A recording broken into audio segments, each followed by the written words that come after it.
Hey everyone, so today what we're going to be doing is we're going to be diagnosing a brake booster issue on a 2016 Wrangler. Well, sort of. So here's the deal with this truck. This truck is a SEMA built truck. It is on a 2016 Wrangler frame. So it's all 2016 Wrangler underpinnings below it. The truck is a Willys body that they ended up putting on a modern Wrangler frame. Now the modern Wrangler frame was a frame that was in an accident. So being in an accident, there's some issues with it. And one of the issues is it does have a brake booster leak. Now the 2016 Wrangler came with a dual diaphragm brake booster. This guy right here. The master cylinder is a custom made unit to obviously clear the hood. This dual tandem master cylinder is monitored by the ABS control module with this little guy right here. Our brake booster sensor. So this is going to read kilopascal and vacuum. What we're able to do is we're going to be able to use a scan tool to be able to diagnose that is leaking. So if we actually listen inside of the truck, if you can hear it, that hissing is an indication that the brake booster is bad. So what we have going on is we actually have the truck on, and we can look through scan tool data,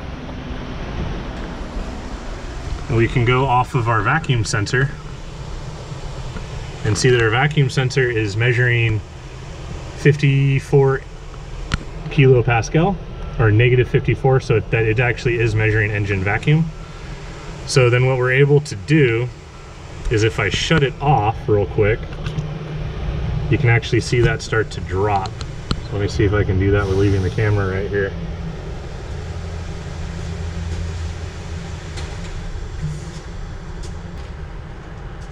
We lose vacuum almost instantly.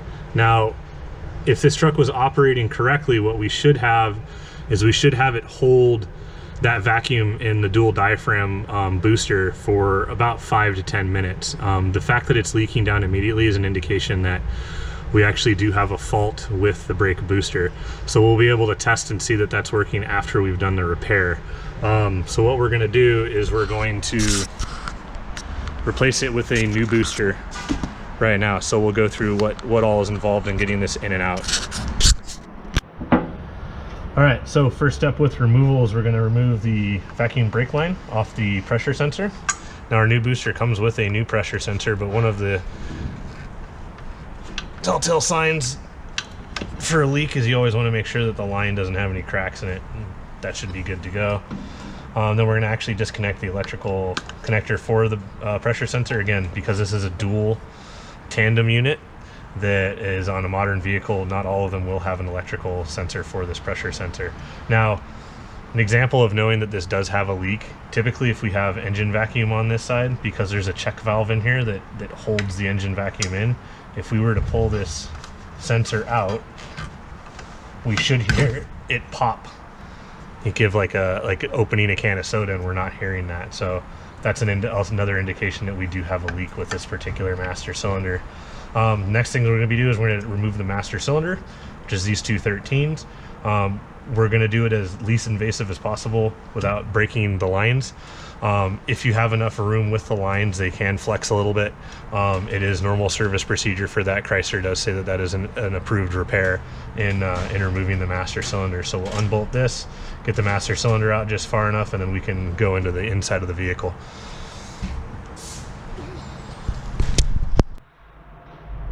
So now we're going to need to remove these four 13mm bolts, and then the clevis pin up here to remove the push rod from the brake pedal to the booster itself, to be able to actually remove the booster completely from the vehicle. All right, so now that we have the old brake booster out, one of the things that we need to make sure is we need to make sure that the push rod length is the same from the old one to the new one. Usually it's best if you know that the one that you're taking out doesn't have an issue with applying the master cylinders, just to go off of that. So you use a straight edge. In this sense, I'm using a plastic trim stick that I know to be true, and then use the depth gauge on a set of veneer calipers, and we're getting down to 661 thousandths. So we'll go to the new one, do the same thing. And we are roughly the same. So if I drop it down right there, yeah, we're roughly the exact same. So this doesn't need an adjustment. If it did need an adjustment, what you'd have to do is you'd have to loosen this little nut, and that would allow this push rod to go in and out so that you're getting the right contact patch in with the master cylinder. So other than that, should be good to go to install it.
Now we got the brake booster installed, so now we can actually check it. The engine is running, building up engine vacuum, so we can actually go to our scan tool data.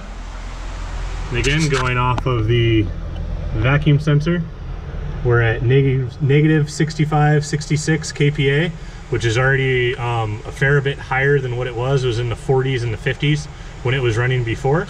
So now what we're gonna do is we're gonna go key it off. Key it off, key on, so that we still have some scan tool to work. And we are holding pressure. So what we do is we'll let this sit for a couple minutes and make sure that we're holding pressure. We're staying right at the same operating pressure that we were with the engine running. So that's an indication that this brake booster is fixed. One of the nice things to deal with computerized control vehicles is you have the ability to be able to double check your work before you send it out. As it stands now, if I were to go over to the vehicle and start it up, the hissing noise from down here has been eliminated as well. So that's an indication that it does work. Now this will need to be test driven to make sure that the power assist booster is working. And that again, it's operating as functional. So again, we're staying right at where we need to be at data wise. So this repair was successful. So thank you for watching, and we'll see you in the next video.